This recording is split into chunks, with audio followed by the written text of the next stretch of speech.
Punjabi radio USA ਸੁਣ ਰਹੇ ਸਾਰੇ ਹੀ ਮਾਣਯੋਗ ਅਤੇ ਸਤਿਕਾਰਤ ਸਰੋਤਿਆਂ ਨੂੰ ਪਿਆਰ ਸਤਿਕਾਰ ਸਹਿਤ ਨਿੱਘੀ ਜਿਹੀ ਸਤਿ ਸ੍ਰੀ ਅਕਾਲ ਸਭ ਨੂੰ ਜੀਆਂ ਨੂੰ ਆਖਦੇ ਹਾਂ। ਸੋ ਤੇ ਪ੍ਰੋਗਰਾਮ ਦੇ ਵਿੱਚ ਆਪ ਸਭ ਦਾ ਨਿੱਘਾ ਸਵਾਗਤ ਹੈ। ਪ੍ਰੋਗਰਾਮ ਲੈ ਕੇ ਹਾਜ਼ਰ ਹੋ ਚੁੱਕੇ ਹਾਂ ਜੀ ਆਪਾਂ ਖਬਰ ਤੇ ਨਜ਼ਰ। ਅੱਜ 27 ਮਈ ਦਿਨ ਹੈਗਾ ਜੀ ਵੀਰਵਾਰ, ਤੇ ਆਪਣੇ ਨਾਲ ਜੁੜ ਚੁੱਕੇ ਨੇ ਮਿੰਟੂ ਗੁਰਸਰੀਆ ਜੀ ਮਲੋਰ ਸਟੂਡੀਓਜ਼ ਤੋਂ। ਮਿੰਟੂ ਜੀ ਜੀ ਆਇਆਂ ਨੂੰ ਸਵਾਗਤ ਹੈ, ਸਤਿ ਸ੍ਰੀ ਅਕਾਲ ਜੀ। ਸ਼ੁਕਰੀਆ ਜੀ, ਸਾਰਿਆਂ ਨੂੰ ਸਤਿ ਸ਼੍ਰੀ ਅਕਾਲ ਜੀ। ਸਾਡੇ ਅੱਜ ਦੇ ਪ੍ਰੋਗਰਾਮ ਖਬਰ ਤੇ ਨਜ਼ਰ ਉਸ ਨੂੰ ਸਪਾਂਸਰ ਕਰਦੇ ਨੇ ਖਾਲਸਾ ਇੰਸ਼ੋਰੈਂਸ ਏਜੰਸੀ ਵਾਲੇ, ਜਿਨ੍ਹਾਂ ਦੇ ਕੋਲੋਂ ਤੁਸੀਂ ਹਰ ਇੱਕ ਤਰੀਕੇ ਦੀ ਇੰਸ਼ੋਰੈਂਸ ਕਰਵਾ ਸਕਦੇ ਹੋ। ਇੰਸ਼ੋਰੈਂਸ ਬਾਰੇ ਪਤਾ ਕਰਨ ਲਈ ਕਾਲ ਕਰ ਸਕਦੇ ਹੋ ਨੰਬਰ 408 272 2500 4082722500। ਇਸ ਦੇ ਨਾਲ ਕ੍ਰਿਸ਼ਨ ਧਨੋਤਾ ਯੂਨੀਵਰਸਿਟੀ, ਬਲਜਿੰਦਰ ਸਿੰਘ ਨਿੱਜਰ ਵੁੱਡਲੈਂਡ, ਸੁੱਚਾ ਸਿੰਘ ਜਸਕਰਨ ਸਿੰਘ ਗੁਰਪ੍ਰਤਾਪ ਸਿੰਘ ਫਰੈਜ਼ਨੋ, ਪਰਮਜੀਤ ਕੌਰ ਰੰਗੀ ਵੈਕਾਵਿਲ, ਜੀ ਐਨ ਟਾਇਰ ਐਂਡ ਲੂਬ ਵਾਲੇ, ਜਿਨ੍ਹਾਂ ਦੇ ਕੋਲੋਂ ਤੁਸੀਂ truck wash, oil change, air brake ਦਾ ਕੰਮ ਕਰਵਾ ਸਕਦੇ ਹੋ। ਨਵੇਂ ਪੁਰਾਣੇ ਟਾਇਰ ਵਾਜਿਬ ਕੀਮਤਾਂ 'ਤੇ ਖਰੀਦ ਸਕਦੇ ਹੋ। ਸੈਂਟਰਨੈਲਾ ਮਡੇਰਾ ਦੇ ਵਿੱਚ ਲੋਕੇਸ਼ਨ ਨੇ। ਕਾਲ ਕਰ ਸਕਦੇ ਹੋ Nimma Sahota 209 277 0113। West Coast truck driving school Fresno ਵਾਲੇ, ਜਿਹੜੇ ਕਿ ਤੁਹਾਨੂੰ ਟਰੱਕ ਦਾ ਲਾਇਸੈਂਸ ਵਧੀਆ ਸਿਖਲਾਈ ਦੇ ਕੇ ਘੱਟ ਸਮੇਂ ਦੇ ਵਿੱਚ ਲੈਣ ਸਹਾਇਤਾ ਕਰਦੇ ਨੇ। ਕਾਲ ਅਜੀਤ ਅਟਵਾਲ 559 374 4541 ਦੇ ਉੱਤੇ। Jarnail Singh Lynnwood Washington, Harjeet Singh Surinder Kaur Aujla Dale City. Zander mortgage ਅਤੇ ਰੀਅਲ estate ਵਾਲੇ, ਘਰ ਖਰੀਦਣ ਵੇਚਣ ਦੀਆਂ ਸੇਵਾਵਾਂ ਦੇ ਨਾਲ home loans, commercial loans, agriculture loans ਦੇ ਲਈ ਤੁਸੀਂ ਇਹਨਾਂ ਦੇ ਨਾਲ ਸੰਪਰਕ ਕਰ ਸਕਦੇ ਹੋ। ਇਹਨਾਂ ਦਾ ਫੋਨ ਨੰਬਰ 559 905 2575। ਟੇਰਕੇਣਾ ਇਮੀਗ੍ਰੇਸ਼ਨ ਲਾ ਫਰਮ, ਇਮੀਗ੍ਰੇਸ਼ਨ ਦਾ ਹੋਵੇ ਕਿਸੇ ਵੀ ਤਰੀਕੇ ਦਾ ਕੰਮ, ਇਮੀਗ੍ਰੇਸ਼ਨ ਦੇ ਅਟਰਨੀ ਜੇ ਟੇਰਕੇਣਾ ਹੋਣਾ ਦੇ ਨਾਲ ਸੰਪਰਕ ਨੰਬਰ 415 909 0503 ਦੇ ਉੱਤੇ। ਇਹਨਾਂ ਸਾਰਿਆਂ ਦਾ ਬਹੁਤ ਬਹੁਤ ਧੰਨਵਾਦ। ਜੇਕਰ ਤੁਸੀਂ ਜਾਂ ਕੋਈ ਹੋਰ ਕਾਰੋਬਾਰ ਇਸ ਪ੍ਰੋਗਰਾਮ ਨੂੰ ਸਪਾਂਸਰ ਕਰਨਾ ਚਾਹੁੰਦੇ ਹੋ, ਸੰਪਰਕ ਕਰ ਸਕਦੇ ਹੋ ਨੰਬਰ 408 722 76 98 ਦੇ ਉੱਤੇ। ਮਿੰਟੂ ਜੀ, ਇਸ ਤੋਂ ਪਹਿਲਾਂ ਆਪਾਂ ਪੰਜਾਬ ਦੀਆਂ ਜਿਹੜੀਆਂ ਖਬਰਾਂ ਆ ਉੱਧਰ ਝਾਤ ਮਾਰੀ। ਉਸ ਤੋਂ ਪਹਿਲਾਂ ਜਿਹੜੀ ਅਪਡੇਟ ਕੱਲ੍ਹ ਹੋਈ, ਜਿਹੜੀ ਸ਼ੂਟਿੰਗ ਸੀ, ਉਸ ਦੇ ਵਿੱਚ ਥੋੜ੍ਹੀ ਜਿਹੀ ਜਿਹੜੀ ਆਈ ਹੈ ਕੱਲ੍ਹ ਸ਼ਾਮ ਦੀਆਂ ਖਬਰਾਂ ਤੋਂ ਬਾਅਦ ਦੇ ਵਿੱਚ। ਇੱਕ ਜਿਹੜੇ ਆਪਣੇ ਸਾਡੇ ਸੁਣਨ ਵਾਲੇ ਆ, ਦੇਖਣ ਵਾਲੇ, ਉਹਨਾਂ ਨੂੰ ਦੱਸ ਜਾਈਏ ਵੀ ਇੱਕ ਜਿਹੜਾ VTA ਦੇ ਵਿੱਚ ਜਿੱਥੇ 25% ਤੋਂ ਵੱਧ ਕੰਮ ਕਰਨ ਵਾਲੇ ਜਿਹੜੇ ਆ ਪੰਜਾਬੀ ਨੇ, ਉਹਨਾਂ ਦੇ ਵਿੱਚੋਂ ਇੱਕ ਪੰਜਾਬੀ ਮੁੰਡਾ ਜਿਸ ਦੀ ਉਮਰ ਮਹਿਜ਼ 36 ਸਾਲ ਸੀ, 2 ਛੋਟੇ ਬੱਚਿਆਂ ਦਾ ਉਹ ਪਿਤਾ ਸੀ। ਉਹ ਲੋਕਾਂ ਦੀ ਜਿਹੜੀ ਉਹ ਹੋਰ ਜਾਨ ਬਚਾਉਂਦਾ ਆਪਣੀ ਜਾਨ ਜਿਹੜੀ ਉਹ ਗਵਾ ਬੈਠਾ ਆ। ਤਪਤੇਜਦੀਪ ਸਿੰਘ ਨਾਮ ਦਾ ਇਹ ਨੌਜਵਾਨ ਬਹਾਦਰ ਮੁੰਡਾ, ਇਹ ਜਿਹੜੀ ਆ ਗੋਲੀਬਾਰੀ ਦੇ ਵਿੱਚ ਇਸ ਦੀ ਮੌਤ ਹੋਈ ਹੈ। ਇਹ ਲੇਟੈਸਟ ਅਪਡੇਟ ਜਿਹੜੀ ਉਸ ਦੇ ਬਾਰੇ ਹੈ, ਅਤੇ ਇਸ ਦੇ ਬਾਰੇ ਹੋਰ ਜਿਹੜੀ ਜਾਣਕਾਰੀ ਆਪਾਂ ਆਉਂਦੇ ਜਿਹੜੇ ਸਾਡੇ ਪ੍ਰੋਗਰਾਮ ਅਪਡੇਟ ਅਮਰੀਕਾ, ਜਿਸ 'ਚ ਆਪਾਂ ਅਮਰੀਕਾ ਦੀਆਂ ਖਬਰਾਂ ਦੇ ਬਾਰੇ ਗੱਲਬਾਤ ਕਰਦੇ ਹਾਂ, ਉਸ ਦੇ ਵਿੱਚ ਆਪਾਂ ਜਾਣਕਾਰੀ ਆਪਣੇ ਸਰੋਤਿਆਂ ਦੇ ਨਾਲ ਜਿਹੜੀ ਉਹ ਸਾਂਝੀ ਕਰਾਂਗੇ। ਬਹੁਤ ਹੀ ਮੰਦਭਾਗੀ ਜਿਹੜੀ ਇਹ ਘਟਨਾ ਹੈ ਮਾਸ ਸ਼ੂਟਿੰਗ ਦੀ ਕੱਲ੍ਹ ਸੈਨ ਹੋਜ਼ੇ ਦੇ ਵਿੱਚ ਜਿਹੜੀ ਉਹ ਵਾਪਰੀ ਸੀਗੀ। ਅਤੇ ਆਪਾਂ ਮਿੰਟੂ ਜੀ ਪੰਜਾਬ ਅਤੇ ਭਾਰਤ ਦੀਆਂ ਖਬਰਾਂ ਵੱਲ ਨੂੰ ਜੇ ਹੁਣ ਨਜ਼ਰ ਮਾਰਨੀ ਸ਼ੁਰੂ ਕਰਦੇ ਹਾਂ, ਅਤੇ ਭਾਰਤ ਸਰਕਾਰ ਦੀ ਮਨਸ਼ਾ ਬਾਰੇ ਟਵਿੱਟਰ ਨੇ ਵੀ ਹੁਣ ਕੀਤਾ ਹੈ ਇਸ਼ਾਰਾ। ਹਾਂਜੀ, ਦੇਖੋ, ਟਵਿੱਟਰ, ਫੇਸਬੁੱਕ, ਵਟਸਐਪ ਤੇ ਸਰਕਾਰ, ਇਹ ਆਮੋ ਸਾਹਮਣੇ ਇਸ ਵੇਲੇ ਕਹਿ ਲਓ ਕਿ ਪੂਰਾ ਇਹਨਾਂ ਦਾ ਪਿੱਛਾ ਪਿਆ ਵਾ। ਤੇ ਇਸ ਵੇਲੇ ਬਹਰਹਾਲ ਜੇ ਆਪਾਂ ਦੇਖੀਏ ਤਾਂ ਮਾਮਲਾ ਕੋਰਟ ਕਚਹਿਰੀ ਦੇ ਵਿੱਚ ਵੀ ਚੱਲ ਗਿਆ। ਕੋਰਟ ਕਚਹਿਰੀ ਦੇ ਵਿੱਚ ਇਸ ਤਰ੍ਹਾਂ ਚੱਲ ਗਿਆ ਕਿ ਹਾਈ ਕੋਰਟ 'ਚ ਵਟਸਐਪ ਨੇ ਜਾ ਕੇ ਪਟੀਸ਼ਨ ਦਾਖਲ ਕੀਤੀ ਹੈ, ਤੇ ਉਹਨਾਂ ਨੇ ਵੀ ਤਕਰੀਬਨ ਇਹੋ ਗੱਲ ਕੀਤੀ ਆ। ਉਹ ਕਹਿੰਦੇ ਆ ਕਿ ਵੇਖੋ, ਜੇ ਅਸੀਂ ਇਹਨਾਂ ਦੀ ਇਹ ਸਾਰੀ ਮੰਨ ਲੈਂਦੇ ਹਾਂ, ਜਿਹੜੀ ਨਿਯਮਾਵਲੀ ਆ, ਨੇਮ ਕਾਇਦੇ ਆ, ਤਾਂ ਫਿਰ ਘੱਟੋ ਘੱਟ ਜਿਹੜੀ ਪ੍ਰਾਈਵੇਸੀ ਆ ਸਾਡੇ ਯੂਜ਼ਰ ਦੀ, ਉਹ ਖਤਮ ਹੋ ਜਾਏਗੀ। ਇਹ ਆਪਣੇ ਆਪ ਦੇ ਵਿੱਚ ਵਟਸਐਪ ਦਾ ਤਰਕ ਸੀ। ਇਹਨਾਂ ਨੇ ਜਾ ਕੇ ਫਿਰ ਇੱਕ ਜਵਾਬ ਦਿੱਤਾ। ਇਹ ਕਹਿੰਦੇ ਆ ਕਿ ਵੇਖੋ, ਗੱਲ ਇਹ ਆ ਕਿ ਅਸੀਂ ਤੁਹਾਡੀ ਨਿਜਤਾ ਦਾ ਸਨਮਾਨ ਕਰਦੇ ਹਾਂ, ਆਦਰ ਕਰਦੇ ਹਾਂ, ਪਰੰਤੂ ਤੁਹਾਨੂੰ ਜਵਾਬ ਤੇ ਦੇਣਾ ਪਏਗਾ। ਮਤਲਬ ਕਿ ਤੁਹਾਨੂੰ ਉਹ ਜਾਣਕਾਰੀ ਤਾਂ ਦੇਣੀ ਪਏਗੀ ਕਿ ਮੂਲ ਸਰੋਤ ਕੀ ਹੈ, ਜਿਹਦੀ ਆਪਾਂ ਅੱਗੇ ਗੱਲ ਕਰ ਚੁੱਕੇ ਹਾਂ।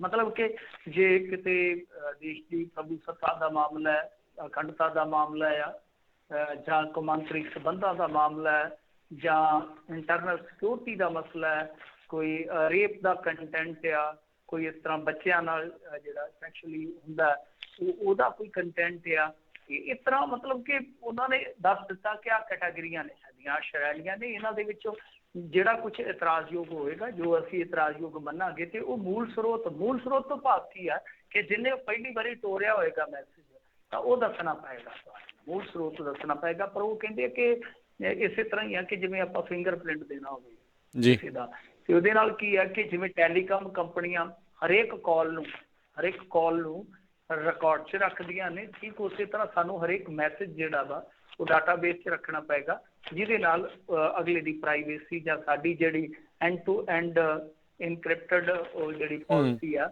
ਉਹ ਸਾਡੀ ਪ੍ਰਭਾਵਿਤ ਹੋਏਗੀ। ਆਹ ਰੌਲਾ ਆ ਹੋ ਗਿਆ ਵਟਸਐਪ ਦਾ।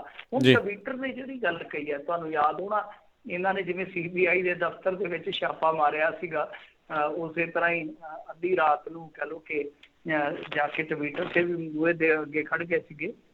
ਵੈਸੇ ਤਾਂ ਸਵੇਰ ਦੀ ਗੱਲ ਆ, ਪਰ ਕਹਿ ਸਕਦੇ ਤਿਆਰੀ ਇਹਨਾਂ ਨੇ ਅੱਧੀ ਰਾਤ ਹੀ ਕਰ ਲਈ ਸੀਗੀ। ਤਾਂ ਟਵਿੱਟਰ ਦਾ ਦਫ਼ਤਰ ਤੇ ਬੰਦ ਸੀਗਾ, ਪਰ ਹੁਣ ਟਵਿੱਟਰ ਵਾਲੇ ਕਹਿੰਦੇ ਕਿ ਸਾਡੇ ਜਿਹੜੇ ਉੱਥੇ ਕਰਮਚਾਰੀ ਆ, ਸਾਨੂੰ ਤੇ ਉਹਨਾਂ ਦੀ ਸੁਰੱਖਿਆ ਦੀ ਵੀ ਚਿੰਤਾ ਹੈ। ਦੇਖੋ ਉਹਨਾਂ ਨੇ ਸਿੱਧੇ ਰੂਪ 'ਚ ਸਰਕਾਰ ਦਾ ਜਾਂ ਦਿੱਲੀ ਪੁਲਿਸ ਦਾ ਜ਼ਿਕਰ ਨਹੀਂ ਕੀਤਾ। ਉਹ ਕਹਿ ਰਹੇ ਨੇ ਕਿ ਉਹਨਾਂ ਦੀ ਸਿਕਿਉਰਿਟੀ ਵੀ ਸਾਡਾ ਇੱਕ ਕੰਸਰਨ ਆ। ਤੁਸੀਂ ਦੇਖ ਲਓ ਕਿ ਦੇਸ਼ ਕਿੰਨਾ ਮਸ਼ਹੂਰ ਹੋ ਰਿਹਾ ਪੂਰੀ ਦੁਨੀਆ 'ਚ, ਕਿੰਨੀ ਪ੍ਰਸਿੱਧੀ ਖੱਟ ਰਿਹਾ ਹੈ। ਤੇ ਇੱਧਰ ਹੁਣ ਦੇਖੋ ਟਵਿੱਟਰ ਨੇ ਇਹ ਗੱਲ ਕਹੀ ਆ, ਜੇ ਆਪਾਂ ਸੰਖੇਪ ਦੇ ਵਿੱਚ ਗੱਲ ਕਰੀਏ ਤਾਂ ਉਹ ਕਹਿੰਦੇ ਆ ਕਿ ਦੇਖੋ ਗੱਲ ਇਹ ਆ ਕਿ ਜੋ ਸਾਡਾ ਮਤਲਬ ਕਿ ਇਸ ਵੇਲੇ ਬਣਿਆ ਪਿਆ ਹਾਲ, ਜੇ ਅਸੀਂ ਸਰਕਾਰ ਦੀ ਗੱਲ ਮੰਨ ਲੈਂਦੇ ਹਾਂ, ਹੂਬਹੂ ਜੋ ਸਰਕਾਰ ਮਨਾਉਣਾ ਚਾਹੁੰਦੀ ਹੈ, ਤਾਂ ਫਿਰ ਉਹਦੇ 'ਚ ਕੀ ਹੋਏਗਾ ਕਿ ਆਉਣ ਵਾਲੇ ਸਮੇਂ 'ਚ ਵਿਚਾਰਾਂ ਦੇ ਪ੍ਰਗਟਾਵੇ ਨੂੰ ਕਿਤੇ ਨਾ ਕਿਤੇ ਖਤਰਾ ਹੈ ਸਾਨੂੰ। ਮਤਲਬ ਕਿ ਟਵਿੱਟਰ ਵੀ ਉਹੀ ਗੱਲ ਕਹਿ ਰਿਹਾ ਜੋ ਵਟਸਐਪ ਕਹਿ ਰਿਹਾ ਕਿ ਪ੍ਰਾਈਵੇਸੀ ਜਾਂਦੀ ਲੱਗੇਗੀ। ਟਵਿੱਟਰ ਥੋੜ੍ਹੇ ਹੋਰ ਵੱਖਰੇ ਵੇ ਨਾਲ ਕਰ ਰਿਹਾ ਕਿ ਇਹ ਕਿਤੇ ਨਾ ਕਿਤੇ ਜੋ ਫਰੀਡਮ ਆਫ ਸਪੀਚ ਹੈ ਜਾਂ ਵਿਚਾਰਾਂ ਦੇ ਪ੍ਰਗਟਾਵੇ ਦੀ ਜਿਹੜੀ ਇੱਕ ਮੌਲਿਕ ਅਧਿਕਾਰਾਂ ਦੀ ਗੱਲ ਆ, ਉਹ ਕਿਤੇ ਨਾ ਕਿਤੇ ਅੰਡਰ ਥ੍ਰੈਟ ਹੈ। ਸੋ ਇਹ ਗੱਲ ਟਵਿੱਟਰ ਨੇ ਕਹੀ ਹੈ, ਬਹੁਤ ਵੱਡੀ ਗੱਲ। ਪਰ ਗੱਲ ਇੱਥੇ ਨਹੀਂ ਰੁਕੀ, ਬਹੁਤ ਕਸੂਤਾ ਪੇਚਾ ਪਿਆ ਵਾ ਦੋਨੇ ਧਿਰਾਂ ਦਾ, ਗੱਲ ਇੱਥੇ ਤੱਕ ਨਹੀਂ ਰੁਕ ਰਹੀ। ਤਾਂ ਹੁਣ ਹੋਇਆ ਕੀ ਆ ਕਿ ਨਾਲ ਇਹ ਕਹਿ ਦਿੱਤਾ ਸਰਕਾਰ ਨੇ, ਪ੍ਰਕਾਸ਼ ਜਾਵੜੇਕਰ ਆ ਗਿਆ ਨਾਲ ਦੀ ਨਾਲ ਸਾਰਾ ਕੁਛ ਲੈ ਕੇ, ਉਹਨਾਂ ਨੇ ਤੱਥ ਬਿਆਨੀ ਇਹ ਕਰ ਦਿੱਤੀ ਕਿ ਦੇਖੋ 15 ਦਿਨਾਂ ਦੇ ਵਿੱਚ ਤੁਹਾਨੂੰ ਇਹ ਸਭ ਕੁਛ ਮੰਨਣਾ ਹੀ ਪਏਗਾ। ਤੇ ਗੱਲ ਉਹਨਾਂ ਨੇ ਕਹੀ ਕਿ ਇਹ ਸਭ ਕੁਛ ਅਸੀਂ ਕਰ ਰਹੇ ਹਾਂ ਫੇਕ ਨਿਊਜ਼ ਵਾਸਤੇ। ਵੈਸੇ ਜੇ ਫੇਕ ਨਿਊਜ਼ ਫੜਨੀ ਹੋਵੇ ਤੇ ਕਾਰਵਾਈ ਕਰਨੀ ਹੋਵੇ ਤਾਂ ਮੇਰੇ ਖਿਆਲ ਦੇ ਨਾਲ ਪ੍ਰਧਾਨ ਮੰਤਰੀ ਤੇ ਸਭ ਤੋਂ ਪਹਿਲਾਂ ਹੋ ਜਾਣੀ ਚਾਹੀਦੀ ਆ, ਜਿਹਨੇ ਕਈ ਵਾਰੀ ਸ਼ਰੇਆਮ ਕਹਿ ਲਓ ਕਿ ਚਿੱਟੇ ਦਿਨ ਝੂਠ ਬੋਲਿਆ ਤੇ ਉਸ ਝੂਠ ਨੂੰ ਅੱਗੇ ਗਾਂ ਉਹਦੀ ਫੌਜ ਨੇ ਪਸਾਰਿਆ ਸੋਸ਼ਲ ਮੀਡੀਆ ਤੇ। ਇਹਨਾਂ ਦੇ ਮੰਤਰੀਆਂ ਨੇ ਕਈ ਵਾਰ ਗਲਤ ਜਾਣਕਾਰੀ ਸ਼ੇਅਰ ਕੀਤੀ ਆ। ਇਹਨਾਂ ਦੇ ਜਿਹੜੇ ਹੈਗੇ ਆ IT ਹੈਡ ਜਾਂ ਹੋਰ IT ਹੈ ਇਹਨਾਂ ਦੇ ਅਹੁਦੇਦਾਰ, ਸਾਰਿਆਂ ਨੇ ਕਿਤੇ ਨਾ ਕਿਤੇ ਫੇਕ ਨਿਊਜ਼ ਅਤੇ ਸ਼ੇਅਰ ਕੀਤੀ ਹੈ, ਤਾਂ ਕਿ ਉਹਨਾਂ ਤੇ ਵੀ ਕਾਰਵਾਈ ਹੋਏਗੀ ਆਉਣ ਵਾਲੇ ਸਮੇਂ ਦੇ ਵਿੱਚ। ਇਹ ਬਹੁਤ ਵੱਡਾ ਸਵਾਲ ਹੈ। ਤਾਂ ਪ੍ਰਕਾਸ਼ ਜਾਵੜੇਕਰ ਨੇ ਸਾਫ਼ ਕਰ ਦਿੱਤਾ ਹੈ ਕਿ ਇਹ ਮਤਲਬ ਕਿ ਮਾਮਲਾ ਟਲੇਗਾ ਨਹੀਂ। ਜੇ ਸਰਕਾਰੀ ਬਾਬੂ ਮਤਲਬ ਕਿ ਜਿਸ ਪੋਸਟ ਜਾਂ ਕੰਟੈਂਟ ਤੇ ਉਂਗਲੀ ਰੱਖ ਦੇਣਗੇ 36 ਘੰਟਿਆਂ 'ਚ ਤੁਹਾਨੂੰ ਉਹ ਹਟਾਉਣੀ ਹੀ ਪਏਗੀ। ਤੇ ਜੇ ਕੋਈ ਨੰਗਨਤਾ ਵਾਲਾ ਮਾਮਲਾ ਹੈ ਜਾਂ ਕੋਈ ਮੌਰਫਡ ਫੋਟੋ ਹੈ, ਉਹ ਕੰਟੈਂਟ ਤੁਹਾਨੂੰ 24 ਘੰਟੇ 'ਚ ਹਟਾਉਣਾ ਹੀ ਪਏਗਾ। ਇਹ ਤੁਹਾਨੂੰ ਸਾਰੀਆਂ ਗੱਲਾਂ ਮੰਨਣੀਆਂ ਹੀ ਪੈਣਗੀਆਂ।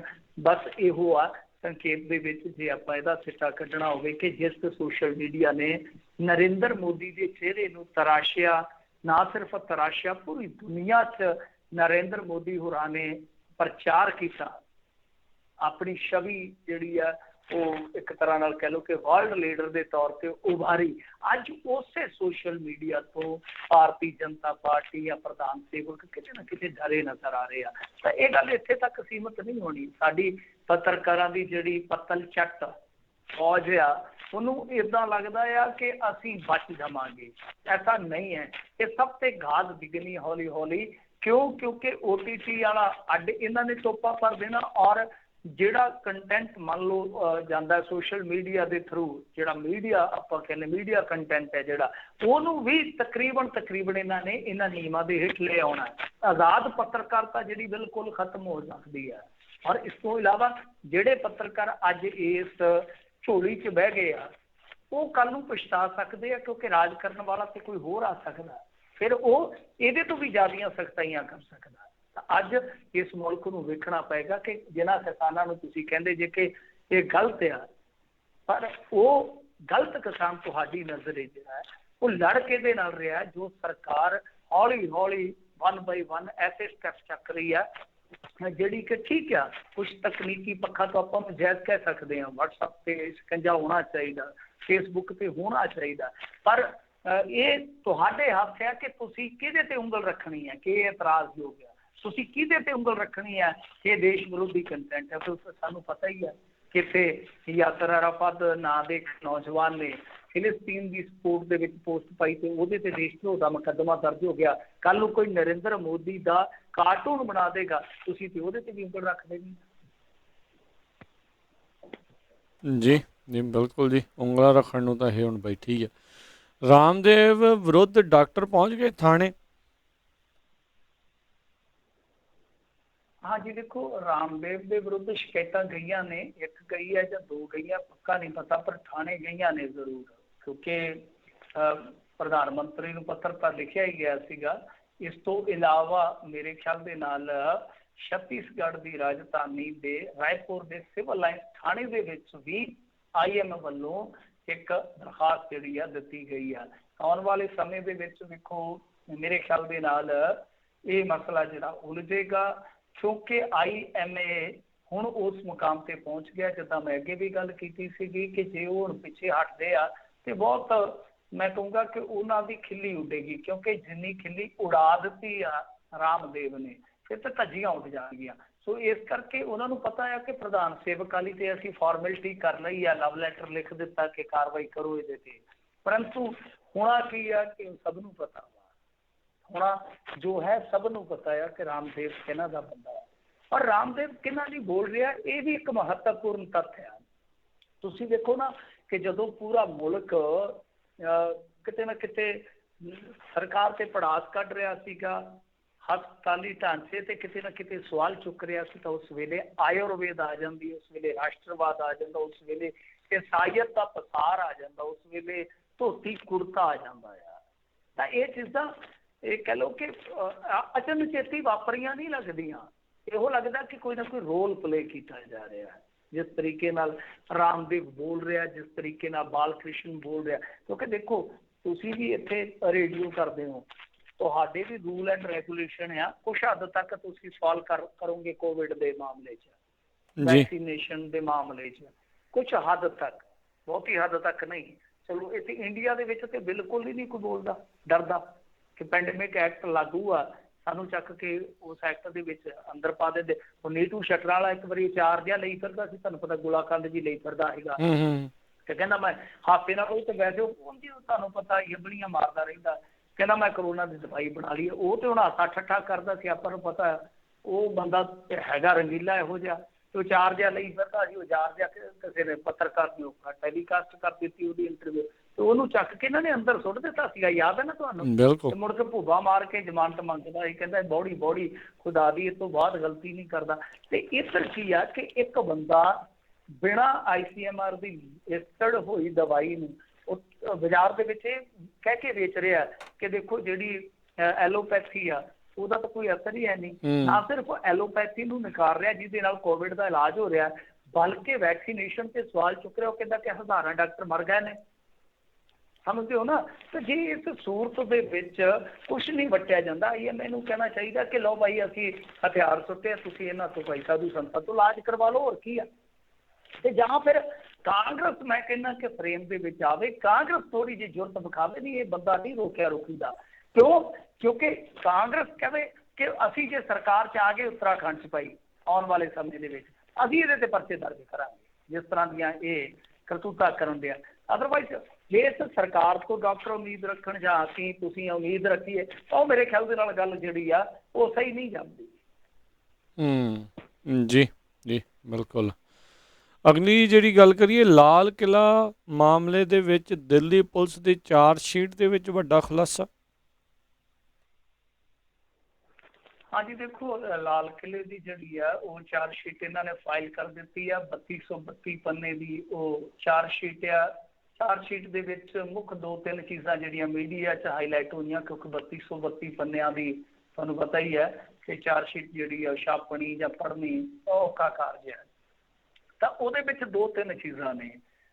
ਨੰਬਰ 1 ਕਿ ਦੇਖੋ ਜੀ 26 ਜਨਵਰੀ ਦੀ ਜਿਹੜੀ ਇਹ ਘਟਨਾ ਹੈ, ਇਹਦਾ ਮੁੱਢ ਪਹਿਲਾਂ ਹੀ ਵੱਜ ਚੁੱਕਾ ਸੀ, ਮਤਲਬ ਕਿ ਇਹ ਸਾਜ਼ਿਸ਼ਨ ਗਿਣਮਿੱਥ ਕੇ ਕੀਤੀ ਗਈ ਕਾਰਵਾਈ ਸੀਗੀ ਤੇ ਇਹਦੇ ਵਾਸਤੇ ਵੱਡੇ ਪੱਧਰ ਤੇ ਪੰਜਾਬ ਤੇ ਹਰਿਆਣਾ 'ਚ ਬਕਾਇਆ ਟਰੈਕਟਰ ਖਰੀਦੇ ਗਏ। ਵੇਖੋ ਕਮਾਲ ਦੀ ਗੱਲ ਆ। ਦੂਜੀ ਗੱਲ ਉਹ ਕਹਿੰਦੇ ਆ ਕਿ ਇਹਨਾਂ ਦੀ ਜਿਹੜੀ ਸਾਜ਼ਿਸ਼ ਸੀ ਜਾਂ ਇਹਨਾਂ ਦੀ ਵਿਉਂਤ ਸੀਗੀ ਉਹ ਲਾਲ ਕਿਲੇ ਪਰ ਪਹੁੰਚਣ ਦੀ ਸੀ ਔਰ ਉੱਥੇ ਬਹਿਣ ਦੀ ਸੀ, ਲਾਲ ਕਿਲੇ ਨੂੰ ਕਬਜ਼ਾ ਹੇਠ ਕਰਨ ਦੀ ਸੀਗੀ। ਇਸ ਤੋਂ ਇਲਾਵਾ ਕਿਤੇ ਨਾ ਕਿਤੇ ਪੂਰੇ ਸੰਸਾਰ ਦੇ ਵਿੱਚ ਇਸ ਮੁਲਕ ਦਾ ਭੰਡੀ ਪ੍ਰਚਾਰ ਕਰਨ ਦੀ ਇਹਨਾਂ ਦੀ ਯੋਜਨਾ ਸੀਗੀ। ਸੋ ਇਹਨਾਂ ਨੇ ਆਹ ਚੀਜ਼ਾਂ ਜਿਹੜੀਆਂ ਮੁੱਖ ਤੌਰ ਤੇ ਕਹੀਆਂ ਨੇ। ਬਾਕੀ ਹੋਰ ਵੀ ਗੱਲਾਂ ਬਹੁਤ ਹੋਣਗੀਆਂ। ਇੱਕ ਇਕਬਾਲ ਸਿੰਘ ਜਿਹੜਾ ਕਿ ਘੰਟਾ ਕੁ ਲਾਈਵ ਹੋਇਆ ਸੀਗਾ ਉਸ ਸਾਰੇ ਐਪੀਸੋਡ ਦੇ ਦੌਰਾਨ, ਔਰ ਜਿਹੜਾ ਸ਼ੱਕੀ ਕਿਰਦਾਰ ਨਜ਼ਰ ਆਇਆ ਸੀਗਾ, ਜਿਹੜਾ ਗੰਦੀਆਂ ਗੱਲਾਂ ਜੀਆਂ ਵੀ ਵਿੱਚ ਭੱਦੀਆਂ ਜੀਆਂ ਕਰ ਰਿਹਾ ਸੀਗਾ, ਉਹਦੇ ਬਾਰੇ ਇਹ ਕਿਹਾ ਗਿਆ ਕਿ ਦਰਅਸਲ ਇਹਨਾਂ ਨੂੰ ਫੰਡਿੰਗ ਹੋਈ ਆ। ਇਕਬਾਲ ਸਿੰਘ ਦਾ ਵਿਸ਼ੇਸ਼ ਤੌਰ ਤੇ ਜ਼ਿਕਰ ਕੀਤਾ ਗਿਆ ਤੇ ਨਾਲ ਹਵਾਲਾ ਦਿੱਤਾ ਗਿਆ ਕਿ ਇਹਦੀ ਜਿਹੜੀ ਬਿਟੀਆ ਸੀਗੀ, ਕੁੜੀ ਸੀ ਇਹਦੀ ਜਿਹੜੀ, ਉਹ ਇੱਕ ਆਪਣੇ ਰਿਸ਼ਤੇਦਾਰ ਨੂੰ ਕਹਿੰਦੀ ਹੈ। ਕਾਲ ਦਾ ਖਾਸ ਤੌਰ ਤੇ ਉਹਦੇ ਵਿੱਚ ਹਵਾਲਾ ਚਾਰ ਸ਼ੀਟ 'ਚ ਦੱਸਿਆ ਜਾ ਰਿਹਾ ਕਿ 50 ਲੱਖ ਰੁਪਈਆ ਸਾਡਾ ਆਉਣ ਵਾਲਾ। ਤਾਂ ਇਹ ਮਤਲਬ ਕਿ ਫੰਡਿੰਗ ਦਾ ਇਹਨਾਂ ਨੇ ਜੋੜ ਦਿੱਤਾ ਕਿ ਇਸ ਤਰੀਕੇ ਨਾਲ ਬਾਹਰੋਂ ਫੰਡਿੰਗ ਆਉਣੀ ਸੀ, ਜੋ ਇੱਕ ਧਾਰਮਿਕ ਝੰਡਾ ਜਿਹਨੂੰ ਆਪਾਂ ਨਿਸ਼ਾਨ ਸਾਹਿਬ ਕਹਿੰਦੇ ਆ ਕਿ ਉਹ ਚਲਾਇਆ ਗਿਆ। ਮਤਲਬ ਕਿ ਇਸ ਤਰ੍ਹਾਂ ਇਹਨਾਂ ਨੇ ਇਹ ਸਭ ਕੁਝ ਜੋੜਨ ਦਾ ਯਤਨ ਕੀਤਾ। ਵੈਸੇ ਹਾਸੋਹੀਣੀ ਗੱਲ ਆ, ਇਹਨਾਂ ਨੂੰ ਚਾਹੀਦਾ ਕਿ ਹਰੇਕ ਸਾਲ ਦਾ ਡਾਟਾ ਕੱਢਣ। ਪੰਜਾਬ ਦੇ ਵਿੱਚ ਹਰੇਕ ਸਾਲ ਹੀ ਨਵੇਂ ਟਰੈਕਟਰ ਨਿਕਲਦੇ ਨੇ, ਹਰੇਕ ਸਾਲ ਹੀ। ਕਿਉਂ? ਕਿਉਂਕਿ ਬਹੁਤ ਸਾਰੇ ਟਰੈਕਟਰ ਜਿਹੜੇ ਵੇਚ ਦਿੱਤੇ ਜਾਂਦੇ ਆ, ਗਰਜ਼ਾ ਕਰਕੇ ਵੀ ਵੇਚ ਦਿੱਤੇ ਜਾਂਦੇ ਆ ਜਾਂ ਥੋੜ੍ਹੇ ਪੁਰਾਣੇ ਹੋ ਜਾਂਦੇ ਨੇ ਤਾਂ ਉਹਦੀ ਜਗ੍ਹਾ 'ਤੇ ਵੀ ਨਵੇਂ ਲੈ ਲਏ ਜਾਂਦੇ ਆ। ਅਤੇ ਜੇ ਮੰਨ ਲਓ ਕੋਈ ਭੂਮੀਹੀਨ ਜ਼ਮੀਨ ਲੈ ਕੇ ਠੇਕੇ 'ਤੇ ਕੋਈ ਕਰਦਾ, ਫਿਰ ਵਾਹੀ ਇਸ ਤੋਂ ਇਲਾਵਾ ਕੋਈ ਛੋਟੀ ਮੋਟੀ ਹੋਰ ਵਾਹੀ ਰੱਖਦਾ, ਜੇ ਉਹਦੀ ਕੋਈ ਚੰਗੀ ਫਸਲ ਲੱਗ ਜਾਵੇ ਅਗਲਾ ਕਹਿੰਦਾ ਕਿਰਾਏ ਭਾੜੇ 'ਤੇ ਮੈਂ ਕਾਹਨੂੰ ਟਰੈਕਟਰ ਵਾਹੁਣਾ, ਅਤੇ ਉਹ ਆਪਦਾ ਵੀ ਲੈ ਲੈਂਦਾ। ਇਹ ਤਰਕ ਜਿਹੜਾ ਮੈਨੂੰ ਨਹੀਂ ਲੱਗਦਾ ਕਿ ਕਿਸੇ ਕਸੌਟੀ 'ਤੇ ਖਰਾ ਉਤਰਦਾ। ਦੂਜੀ ਚੀਜ਼ ਇਹ ਆ ਕਿ ਇਕਬਾਲ ਸਿੰਘ ਵਾਲਾ ਮਾਮਲਾ, ਉਹ ਮੈਨੂੰ ਤਾਂ ਆਪ ਸ਼ੱਕੀ ਲੱਗਿਆ ਉਹ ਬੰਦਾ ਜਿਸ ਤਰੀਕੇ ਨਾਲ ਉਹ ਘੰਟਾ ਸਵਾ ਘੰਟਾ ਲਾਈਵ ਕਰਦਾ। ਪਰ ਗੱਲ ਇਹ ਆ ਕਿ ਹੁਣ ਚਲੋ ਸ਼ੱਕ ਆਪਾਂ ਜਤਾ ਸਕਦੇ ਹਾਂ ਕਿਸੇ ਤੇ, ਪਰ ਤੁਸੀਂ ਇਹ ਦੱਸੋ ਕਿ ਹੁਣ ਕਿਵੇਂ ਸਟੈਬਲਿਸ਼ ਹੋਊਗੀ ਇਹ ਕਹਾਣੀ ਕਿ ਕਿਹਨੇ ਫੰਡ ਭੇਜਿਆ ਜਾਂ ਕਿਹਨੇ ਲਾਲਚ ਦਿੱਤਾ, ਕਿਉਂਕਿ ਉੱਥੋਂ ਤੱਕ ਤਾਂ ਪਹੁੰਚਿਆ ਹੀ ਨਹੀਂ ਜਾਣਾ। ਉੱਥੋਂ ਤੱਕ ਕਿਹੜਾ ਇਨਵੈਸਟੀਗੇਟਰ ਪਹੁੰਚੇਗਾ? US ਤੱਕ ਪਹੁੰਚ ਜਾਏਗਾ, ਕੈਨੇਡਾ ਤੱਕ ਪਹੁੰਚ ਜਾਏਗਾ, ਕਿਤੇ ਨਹੀਂ ਪਹੁੰਚਣਾ। ਐਡੇ ਵੱਡੇ ਵੱਡੇ ਕੇਸਾਂ 'ਚ ਆਪਾਂ ਦੇਖਿਆ ਨਾ ਹੀ ਇਹੋ ਜਿਹਾ ਕੁਛ ਜਾਪਦਾ ਵਾ। ਦੂਜੀ ਚੀਜ਼ ਜਿਹੜੀ ਇਹ ਕਹਿ ਰਹੇ ਨੇ ਕਿ ਇਹ ਸਾਰਾ ਕੁਛ ਗਿਣ ਮਿੱਥ ਕੇ ਤਾਂ ਨਹੀਂ ਹੈ। ਹਾਂ, 25 ਵਾਲਾ ਐਪੀਸੋਡ ਜਿਹੜਾ ਵਾਪਰਿਆ ਸਟੇਜ 'ਤੇ ਜੋ ਕੁਛ ਹੋਇਆ, ਉਹਦੀ ਕੋਈ ਇੰਟਰਨਲ ਕੋਈ ਇਨਵੈਸਟੀਗੇਸ਼ਨ ਹੋਵੇ ਕਿ ਕੀ ਆ ਉਹ ਅਚਾਨਕ ਵਾਪਰੀ ਘਟਨਾ ਜਾਂ ਉਹਦੇ ਪਿੱਛੇ ਕੋਈ ਇੱਕ ਖਾਸ ਗਰੁੱਪ ਖਾਸ ਮਕਸਦ ਨਾਲ ਕੰਮ ਕਰ ਰਿਹਾ ਸੀਗਾ, ਉਹ ਚੀਜ਼ ਇੱਕ ਵੱਖਰੀ ਹੋ ਸਕਦੀ ਆ। ਪਰੰਤੂ ਇਹ ਤੇ ਆਪਾਂ ਨੂੰ ਪਤਾ ਹੀ ਹੈ ਨਾ ਕਿ ਸਾਰੇ ਪਾਸਿਓਂ ਹੀ ਬੰਦੇ ਜਿਹੜੇ ਆ ਉੱਥੇ ਇੱਕ ਵੇਗ ਦੇ ਵਿੱਚ ਬਹਿ ਕੇ ਗਏ ਆ। ਇਹ ਤਾਂ ਮੰਨਣਾ ਪਏਗਾ ਇਸ ਚੀਜ਼ ਦਾ। ਹਾਂ ਠੀਕ ਹੈ, ਕਾਲ ਕਿਸ ਨੇ ਕੀਤੀ, ਕਾਲ ਕਿਸ ਨੇ ਨਹੀਂ ਕੀਤੀ, ਕੌਣ ਵੇਲੇ ਨਾਲ ਨਿਕਲਿਆ, ਇਹ ਸਾਰੀਆਂ ਚੀਜ਼ਾਂ ਅੱਗੇ ਅੰਡਰ ਡਿਬੇਟ ਹੋ ਚੁੱਕੀਆਂ ਵਾ। ਪਰ ਗੱਲ ਸਭ ਤੋਂ ਵੱਡੀ ਇਹ ਆ ਕਿ ਜੇ ਤੁਸੀਂ ਹੁਣ ਆਹ ਚੀਜ਼ਾਂ ਲੱਭੀ ਖਲੋਤੇ ਹੋ, ਤੁਹਾਡੀ ਪਲ ਪਲ ਦੀ ਜਿਹੜੀ ਖਬਰ ਸੀ ਕਿਸਾਨਾਂ ਦੀ ਉਹ ਜਾਂਦੀ ਸੀ ਇੰਟੈਲੀਜੈਂਸ ਦੇ ਥਰੂ ਉੱਤੇ। ਤੁਸੀਂ ਤੇ ਦੇਖਿਆ ਹੀ ਹੋਣਾ ਕਿ ਪਿਊਸ਼ ਗੋਇਲ ਨੇ ਇੱਕ ਮੀਟਿੰਗ ਦੇ ਵਿੱਚ ਕਹਿ ਦਿੱਤਾ ਸੀਗਾ ਟਕੈਤ ਨੂੰ ਕਿ ਤੁਹਾਡੀਆਂ ਫਾਈਲਾਂ ਤਿਆਰ ਆ। ਤਾਂ ਫਾਈਲਾਂ ਕਿਵੇਂ ਤਿਆਰ ਨੇ? ਇੰਟੈਲੀਜੈਂਸੀ ਦੇ ਥਰੂ। ਤਾਂ ਇੰਟੈਲੀਜੈਂਸੀ ਤਾਂ ਤੁਹਾਡੀ ਜਿਹੜੀ ਉੱਥੇ ਚੱਪੇ ਤੇ ਫਿਰਦੀ ਆ। ਤੇ ਤੁਹਾਨੂੰ 25 ਵਾਲੀ ਘਟਨਾ ਤੋਂ ਵੀ ਕੀ ਸਬਕ ਨਹੀਂ ਮਿਲਿਆ ਕਿ ਉੱਥੇ ਭਾਈ ਇਹ ਸਭ ਕੁਛ ਹੋਇਆ? ਤੁਸੀਂ ਕਹਿ ਰਹੇ ਹੋ ਕਿ ਇਹਨਾਂ ਨੇ ਐਲਾਨ ਕਰ ਦਿੱਤਾ ਸੀ 25 ਨੂੰ ਕਿ ਅਸੀਂ ਲਾਲ ਕਿਲੇ ਤੇ ਜਾਵਾਂਗੇ, ਭਲਾ ਗੱਲਾਂ। ਜਦੋਂ ਤੁਹਾਨੂੰ ਪਤਾ ਲੱਗਿਆ ਸੀਗਾ, ਫਿਰ ਤੁਸੀਂ ਸਭ ਤੋਂ ਪਹਿਲਾਂ ਉਹਨਾਂ ਬੰਦਿਆਂ ਨੂੰ ਜਵਾਬਦੇਹ ਕਰੋ ਜਿਨ੍ਹਾਂ ਦੀ ਜ਼ਿੰਮੇਵਾਰੀ ਸੀ, ਕਿਉਂਕਿ ਅਗਲਾ 26 ਜਨਵਰੀ ਦਾ ਦਿਹਾੜਾ ਸੀ, ਕਿਸਾਨਾਂ ਦੀ ਕਾਲ ਸੀ, ਤੇ ਜਿਨ੍ਹਾਂ ਦੀ ਫੇਲੀਅਰ ਕਰਕੇ ਇਹ ਸਭ ਕੁਛ ਵਾਪਰਿਆ। ਮਤਲਬ ਕਿ ਤੁਹਾਡੇ ਜਿਹੜੇ ਪ੍ਰਸ਼ਾਸਕੀ ਬੰਦੇ ਆ ਜਾਂ ਪੁਲਿਸ ਅਫਸਰਸ਼ਾਹੀ ਦੇ ਬੰਦੇ ਆ ਜਿਹੜੇ, ਉਹ ਤਾਂ ਜਵਾਬਦੇਹ ਕਰੋ ਨਾ। ਤੇ ਜੇ ਤੁਸੀਂ ਉਹ ਨਹੀਂ ਕਰ ਰਹੇ, ਇਹਦਾ ਮਤਲਬ ਕਿ ਸਾਰਾ ਤੁਸੀਂ ਟਰੈਪ ਕਰਕੇ ਕੀਤਾ ਸਾਰਾ ਕੁਛ। ਇਹ ਸਾਰੀਆਂ ਗੱਲਾਂ ਚਾਰਜਸ਼ੀਟ ਦੇ ਵਿੱਚ ਜਿਹੜੀਆਂ ਮੈਨੂੰ ਨਹੀਂ ਲੱਗਦੀਆਂ ਕਿ ਗਾਂਹ ਜਾ ਕੇ ਕੁਛ ਦਮ ਰੱਖਣਗੀਆਂ। ਇਹ ਕਹਾਣੀਆਂ ਮੈਂ ਬਹੁਤ ਸੁਣੀਆਂ ਚਾਰਜਸ਼ੀਟਾਂ ਦੀਆਂ, ਹੌਲੀ ਹੌਲੀ ਜਾ ਕੇ ਇੱਕ ਇੱਕ ਕਰਕੇ ਇਸੇ ਤਰ੍ਹਾਂ ਡਿੱਗ ਜਾਂਦੀ ਹੁੰਦੀ, ਕਈ ਵਾਰ ਤੇ ਪਾਣੀ ਨਹੀਂ ਮੰਗਦੀਆਂ। ਜੀ ਜੀ ਜੀ ਜੀ ਲੱਖੇ ਸਿਧਾਣੇ ਨੂੰ ਫੜਨ ਲਈ ਦਿੱਲੀ ਪੁਲਿਸ ਦੇ ਵਿਰੋਧ ਵਿੱਚ ਕਿਸਾਨਾਂ ਨੇ ਛਾਜਲੀ ਥਾਣੇ ਦਾ ਕੀਤਾ ਘਿਰਾਓ। ਹਾਂਜੀ ਦੇਖੋ, ਲੱਖਾ ਸਿਧਾਣਾ ਲੋਕਾਂ ਨੂੰ ਲਾਮਬੰਦ ਕਰ ਰਿਹਾ ਇਹਨਾਂ ਦਿਨਾਂ ਦੇ ਵਿੱਚ। ਅੱਜ ਹੀ ਸ਼ਾਇਦ ਇਹਨਾਂ ਨੇ ਸੰਗਰੂਰ ਤੋਂ ਸ਼ੁਰੂਆਤ ਕੀਤੀ ਕਿ ਮਹਿਲਾ ਚੌਂਕ ਹੈਗਾ, ਮਹਿਲਾ ਪਿੰਡ ਹੈ ਇੱਕ, ਤੇ ਉੱਥੇ ਪ੍ਰੋਗਰਾਮ ਰੱਖਿਆ ਸੀ। ਉੱਥੇ ਜਦ ਲੱਖੇ ਸਿਧਾਣੇ ਨੇ ਆਉਣਾ ਸੀ, ਉਸ ਤੋਂ ਪਹਿਲਾਂ ਹੀ ਪੁਲਿਸ ਜਿਹੜੀ ਆ ਕੇ ਬਹੁਤ ਜ਼ਿਆਦਾ ਲੱਗ ਗਈ। ਤੇ ਉਹਦੇ ਨਾਲ ਦਿਆਂ ਨੇ ਜਿਹੜੇ ਉਹਦੇ ਸਾਥੀ ਸੀ, ਉਹਨਾਂ ਨੇ ਪੁੱਛਿਆ ਕਿ ਤੁਸੀਂ ਇੱਥੇ ਕਾਹਤੋਂ ਆਏ ਜੀ, ਤੁਸੀਂ ਤੇ ਘੇਰਾ ਸਾਡਾ ਘੱਤ ਲਿਆ। ਤੇ ਉਹ ਕਹਿੰਦੇ ਜੀ ਅਸੀਂ ਤੇ ਸਿਕਿਉਰਿਟੀ ਕਰਕੇ ਆਏ ਆ, ਲੱਖੇ ਵੀਰ ਦੀ ਸਿਕਿਉਰਿਟੀ ਕਰਕੇ। ਉਹਨਾਂ ਕਿਹਾ ਹਾਂ ਇੰਨੀ ਜ਼ਿਆਦਾ ਫੋਰਸ, ਲੱਖਾ ਪ੍ਰਧਾਨ ਮੰਤਰੀ ਆ, ਪ੍ਰਧਾਨ ਮੰਤਰੀ ਤੇ ਵੈਸੇ ਉਹਦੇ ਨਾਲ ਇੱਕ ਹੈਗਾ ਬਾਜੇਕੇ ਵਾਲਾ, ਪਰ ਉਹ ਕੋਈ ਸੱਚੀ ਉਹ ਪ੍ਰਧਾਨ ਮੰਤਰੀ ਥੋੜਾ, ਜਾਂ ਕੋਈ ਉਹਨੇ ਕਤਲ ਥੋੜਾ ਕੀਤਾ ਜਿਹੜਾ ਉਹਨੂੰ ਕੋਈ ਮਾਰ ਨਾ ਰਿਹਾ ਵਾ। ਸੋ ਕਹਿਣ ਦਾ ਮਤਲਬ ਇਹ ਆ ਕਿ ਉਹਨਾਂ ਨੂੰ ਪਤਾ ਲੱਗ ਗਿਆ ਕਿ ਕਿਤੇ ਨਾ ਕਿਤੇ ਪੁਲਿਸ ਸਾਨੂੰ ਘੇਰਾ ਕੱਤ ਰਹੀ ਆ। ਹੋਇਆ ਕੀ ਆ ਕਿ ਲੱਖਾ ਉੱਥੇ ਆਇਆ ਵੀ, ਲੱਖੇ ਨੇ ਸਪੀਚ ਵੀ ਦਿੱਤੀ, ਲੱਖੇ ਨੇ ਬਾਈਟ ਵੀ ਦਿੱਤੀ, ਪਰ ਆਪ ਦਾ ਪੁਰਾਣਾ ਤਜਰਬਾ ਤੁਹਾਨੂੰ ਪਤਾ, ਉਹਨੇ ਸੱਪਰ ਕੇ ਹੁੰਦੇ ਇਹੋ ਜਿਹੇ ਬੰਦੇ, ਉਹ ਪਤਾ ਹੀ ਨਹੀਂ ਲੱਗਾ ਕਦੋਂ ਗਾਇਬ ਹੋ ਗਿਆ। ਫਿਰ ਬਾਅਦ ਦੇ ਵਿੱਚ ਪੱਤਰਕਾਰਾਂ ਨੇ ਖਬਰਾਂ ਫਲੈਸ਼ ਕੀਤੀਆਂ ਨੇ ਕਿ ਵੇਖੋ ਕੱਲੀ ਪੰਜਾਬ ਪੁਲਿਸ ਨਹੀਂ, ਦਿੱਲੀ ਪੁਲਿਸ ਨਾਲ ਸੀ। ਇਹ ਤਾਂ ਹੈਰਾਨ ਕਰਨ ਵਾਲੀ ਗੱਲ ਆ। ਫਿਰ ਅਗਲੇ ਪਿੰਡ 'ਚ ਪ੍ਰੋਗਰਾਮ ਸੀ, ਉੱਥੇ ਵੀ ਇਹਨਾਂ ਨੇ ਜਾ ਕੇ ਟਰੈਪ ਲਾ ਲਿਆ। ਤੇ ਉਸ ਤੋਂ ਪਹਿਲਾਂ ਹੀ ਫਿਰ ਜਿਹੜੇ ਸੰਗਰੂਰ ਦੇ ਸੀ ਜਾਂ ਆਸੇ ਪਾਸੇ ਦੇ ਲੋਕ ਸੀ, ਉਹਨਾਂ ਨੇ ਥਾਣਾ ਮੰਨ ਲਿਆ ਜਾ ਕੇ ਸ਼ਾਜਲੀ। ਤੇ ਉਸ ਤੋਂ ਬਾਅਦ ਫਿਰ ਪੁਲਿਸ ਥੋੜੀ ਜਿਹੀ ਢਿੱਲੀ ਪਈ ਆ, ਪਰ ਲੱਖਾ ਸਿਧਾਣਾ ਭੇਤ ਭਰੇ ਢੰਗ ਦੇ ਨਾਲ ਅੱਜ ਫਿਰ ਨਿਕਲ ਗਿਆ। ਯਾਨੀ ਕਹਿਣ ਦਾ ਮਤਲਬ ਹੈ ਨਾਲੇ ਤਾਂ ਆਪਣੀ ਮੁਹਿੰਮ ਸ਼ੁਰੂ ਕਰ ਗਿਆ, ਨਾਲੇ ਸਪੀਚ ਵਗੈਰਾ ਦੇ ਗਿਆ, ਤੇ ਨਾਲੇ ਉਹ ਨਿਕਲਦਾ ਹੋਇਆ। ਹੁਣ ਗੱਲ ਤੇ ਇਹ ਆ ਕਿ ਚਲੋ ਠੀਕ ਆ, ਲੱਖਾ ਤੇ ਦਿੱਲੀ ਪੁਲਿਸ ਲਈ ਵਾਂਟਡ ਆ, ਪਰ ਹਾਂ ਪੰਜਾਬ ਪੁਲਿਸ ਦੀ ਧਾੜ ਦਿੱਲੀ ਪੁਲਿਸ ਨੂੰ ਕਿਵੇਂ ਸਪੋਰਟ ਕਰ ਰਹੀ ਹੈ, ਵੱਖਰੀ ਗੱਲ ਆ। ਕਿ ਠੀਕ ਆ ਦਿੱਲੀ ਪੁਲਿਸ ਸਹਿਯੋਗ ਮੰਗ ਸਕਦੀ ਆ, ਪਰ ਇੰਨਾ ਵੱਡਾ ਝੂਠ ਮਾਰ ਰਹੀ ਹੈ ਪੁਲਿਸ, ਝੂਠ ਮਾਰ ਰਹੀ ਹੈ ਆਪਣੇ ਨਾਗਰਿਕਾਂ ਦੇ ਨਾਲ। ਕਿਉਂਕਿ ਇੱਥੇ ਦੇਖੋ ਕੱਲ੍ਹ ਨੂੰ ਕੋਈ ਉੱਥੇ ਝੜਪ ਹੋ ਜਾਂਦੀ ਆ, ਕਿਉਂਕਿ ਲੱਖੇ ਨੂੰ ਚਾਹੁਣ ਵਾਲੇ ਜਾਂ ਲੱਖੇ ਦੇ ਵਿਚਾਰ ਸੁਣਨ ਵਾਲੇ ਜਾਂ ਕਿਸਾਨ ਸੰਘਰਸ਼ ਨੂੰ ਪਰਨਾਏ ਲੋਕ ਉੱਥੇ ਤੇ ਸੈਂਕੜਿਆਂ ਦੀ ਤਾਦਾਦ 'ਚ ਹੋਣਗੇ, ਹਜ਼ਾਰਾਂ ਦੀ ਤਾਦਾਦ 'ਚ ਵੀ ਕਿਤੇ ਹੋ ਸਕਦੇ ਆ। ਤੇ ਜਦੋਂ ਤੁਸੀਂ ਇਸ ਤਰ੍ਹਾਂ ਦੀ ਕਾਰਵਾਈ ਨੂੰ ਅੰਜਾਮ ਦਿੱਤਾ, ਜੇ ਉਹ ਵਿਰੋਧ ਕਰਨ ਲੱਗ ਪਏ ਤੇ ਉੱਥੇ ਤਾਂ ਕੁਛ ਵੀ ਹੋ ਸਕਦਾ। ਤੁਹਾਨੂੰ ਇਹ ਚੀਜ਼ ਤਾਂ ਸੋਚਣੀ ਚਾਹੀਦੀ ਹੈ ਨਾ। ਕਿੱਡੀ ਵੱਡੀ ਰੈਲੀ ਦੇ ਵਿੱਚ, ਮਹਾਰਾਜ ਦੀ ਰੈਲੀ, ਤਾਂ ਤੁਸੀਂ ਉਹਨੂੰ ਫੜਿਆ ਨਹੀਂ, ਉਹ ਸਪੀਚ ਕਰਕੇ ਗਿਆ ਉਸ ਦਿਨ ਵੀ। ਤਾਂ ਉਦੋਂ ਤੁਸੀਂ ਇਹ ਕਿਹਾ ਕਿ ਦੇਖੋ ਜੇ ਅਸੀਂ ਲੱਖੇ ਨੂੰ ਹੱਥ ਪਾਉਂਦੇ ਹਾਂ ਉਸ ਟਾਈਮ, ਤਾਂ ਭਾਈ ਅਮਨ ਕਾਨੂੰਨ ਦੀ ਜਿਹੜੀ ਸਥਿਤੀ ਆ ਖਰਾਬ ਹੋ ਜਾਊਗੀ। ਦਿੱਲੀ ਪੁਲਿਸ ਬਠਿੰਡੇ ਖਲੋਤੀ ਰਹੀ। ਹੁਣ ਕਹਿਣ ਦਾ ਮਤਲਬ ਹੈ ਕਿ ਹੁਣ ਕੀ ਹੋ ਗਿਆ, ਹੁਣ ਤੁਸੀਂ ਨਾਲ ਕਹਿ ਰਹੇ ਹੋ ਕਿ ਠੀਕ ਹੈ ਭਾਈ ਕੋਈ ਗੱਲ ਨਹੀਂ, ਆ ਜਾਓ ਅਸੀਂ ਤੁਹਾਨੂੰ ਸਹਿਯੋਗ ਦਿੰਦੇ ਹਾਂ। ਤਾਂ ਇਹਦਾ ਮਤਲਬ ਹੈ ਕਿ ਦਿੱਲੀ ਪੁਲਿਸ ਨੇ ਪੰਜਾਬ ਪੁਲਿਸ ਦੇ ਨਾਲ ਪੂਰੀ ਗੜ ਤੁੱਪ ਕਰ ਰੱਖੀ ਸੀ ਜੀ। ਹੋ ਸਕਦਾ ਪੰਜਾਬ ਪੁਲਿਸ ਇਹ ਕਹਿ ਕੇ ਲੱਖੇ ਸਿਧਾਣੇ ਨੂੰ ਹਿਰਾਸਤ 'ਚ ਲੈ ਲੈਂਦੀ ਕਿ ਤੂੰ ਮਾਸਕ ਨਹੀਂ ਲਾਇਆ, ਤੇਰੇ ਤੇ ਕਾਰਵਾਈ ਆਪਾਂ ਇਹ ਕਰਨੀ ਆ, ਕੋਈ ਗੱਲ ਨਹੀਂ ਥਾਣੇ ਤੈਨੂੰ ਆ ਕੇ ਜ਼ਮਾਨਤ ਦੇ ਦਿੰਦੇ ਆ। ਤੇ ਥਾਣੇ ਜਦੋਂ ਲਿਜਾਂਦੇ ਤੇ ਹੋ ਸਕਦਾ ਦਿੱਲੀ ਪੁਲਿਸ ਉੱਤੇ ਆ ਕੇ ਅਰਜ਼ੀ ਰੱਖ ਦਿੰਦੀ ਕਿ ਅਸੀਂ ਤੇ ਲਿਜਾਣਾ ਭਾਈ ਰਿਮਾਂਡ ਤੇ, ਸਾਡੇ ਲਈ ਇਹ ਵਾਂਟਡ ਆ ਬੰਦਾ। ਕੈਪਟਨ ਅਮਰਿੰਦਰ ਸਿੰਘ ਕਿਸ ਬਾਲ ਨਾਲ ਖੇਡ ਰਿਹਾ, ਮੈਨੂੰ ਤਾਂ ਸਮਝ ਨਹੀਂ ਆ ਰਹੀ, ਸਮਝ ਨਹੀਂ ਆ ਰਹੀ ਕਿ ਕਿਸ ਤਰ੍ਹਾਂ ਦੀ ਉਹ ਗੱਲਬਾਤ ਕਰ ਰਿਹਾ। ਸਮਝ ਤੋਂ ਪਰੇ ਦੀ ਗੱਲ ਆ ਕਿ ਜੇ ਲੱਖੇ ਸਿਧਾਣੇ ਦੇ ਭਰਾ ਨੂੰ ਚੁੱਕ ਕੇ ਨਜਾਇਜ਼ ਬੰਦੇ ਨੂੰ, ਚਲੋ ਲੱਖਾ ਤੇ ਉਹਨਾਂ ਦੀ ਨਜ਼ਰ ਦੇ ਵਿੱਚ ਨਾਮਜ਼ਦ ਦੋਸ਼ੀ ਆ, ਫੜ ਵੀ ਲੈਣਾ ਉਹਨਾਂ ਨੇ, ਇੱਕ ਨਾ ਇੱਕ ਫੜ ਲੈਣਾ ਕਿਤੇ ਨਾ ਕਿਤੇ, ਇੱਕ ਨਾ ਦਿਨ ਉਹਨਾਂ ਨੇ ਉਹਨੂੰ ਅਰੈਸਟ ਕਰਨਾ ਹੀ ਆ, ਤੇ ਉਹ ਆਪ ਹੀ ਕਹਿੰਦਾ ਮੈਂ ਫੜਿਆ ਜਾਣਾ। ਪਰ ਗੱਲ ਤੇ ਇਹ ਆ ਕਿ ਫਿਰ ਜੇ ਇਹ ਮਾਜਰਾ ਤਾਂ ਲੱਖੇ ਸਿਧਾਣੇ ਦੇ ਭਰਾ ਦਾ ਕੀ ਗੁਨਾਹ ਸੀ? ਉਦੋਂ ਦਿੱਲੀ ਪੁਲਿਸ ਆ ਕੇ ਉਹਨੂੰ ਕੁੱਟਦੀ ਆ, ਉਹਨੂੰ ਚੁੱਕਦੀ ਆ, ਫਿਰ ਇੰਨੇ ਘੰਟੇ ਹਿਰਾਸਤ ਦੇ ਵਿੱਚ ਰੱਖਦੀ ਹੈ ਨਜਾਇਜ਼ ਤੌਰ ਤੇ, ਤੁਸੀਂ ਉਹਦਾ ਕੱਖ ਵੀ ਨਹੀਂ ਕੀਤਾ। ਇਹਦਾ ਮਤਲਬ ਕਿ ਜਾਣ ਕੇ ਤੁਸੀਂ ਉਹਨਾਂ ਨੂੰ ਸਗੋਂ ਫ੍ਰੀ ਹੈਂਡ ਦੇ ਰਹੇ ਹੋ ਕਿ ਤੁਸੀਂ ਜੋ ਮਰਜ਼ੀ ਕਰ ਲਓ। ਲੱਖੇ ਨੂੰ ਫੜਨਾ ਤਾਂ ਉਹ ਵੀ ਤੁਹਾਡਾ ਸਹਿਯੋਗ ਕਰਾਂਗੇ, ਤੇ ਜੇ ਲੱਖੇ ਤੇ ਦਬਾਅ ਪਾਉਣਾ ਉਹਦੇ ਟੱਬਰ ਦਾ ਜੀ ਚੁੱਕ ਕੇ ਉਹ ਵੀ ਕੁੱਟ-ਕੁੱਟ ਕੇ ਦੂਰਾ ਕਰ ਦਿਓ, ਕੋਈ ਗੱਲ ਹੀ ਨਹੀਂ ਹੈ। ਜੀ ਜੀ ਬਿਲਕੁਲ। ਅਗਲੀ ਜਿਹੜੀ ਆਪਾਂ ਗੱਲ ਕਰ ਲਈਏ, ਪੰਜਾਬ ਦੇ ਵਿੱਚ ਇੱਕ ਹੋਰ PPE ਕਿੱਟ ਘੁਟਾਲਾ।